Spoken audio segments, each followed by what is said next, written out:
Security and exchange কমিশনের completely নতুনভাবে সাজাচ্ছি, আপনাদের জন্য বলছি আমি কমপ্লিটলি। এটাই এই আগামী 2 সপ্তাহের মধ্যে জানতে পারবেন। গেল মঙ্গলবার 2 সপ্তাহের মধ্যে Bangladesh securities and exchange commission BSEC পুনর্গঠনের কথা জানান অর্থমন্ত্রী। এর 2 দিনের মাথায় বৃহস্পতিবার সকালে পদত্যাগপত্র জমা দেন পুঁজিবাজার নিয়ন্ত্রক সংস্থাটির চেয়ারম্যান সহ 4 কমিশনার।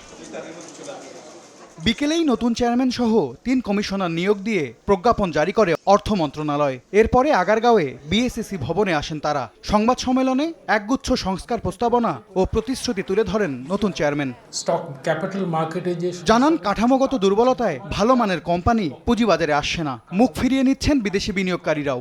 বর্তমানে আমাদের পুঁজিবাজারের অন্যতম বড় দুর্বলতা হলো ভালো মানের তালিকাভুক্ত কোম্পানির ঘাটতি।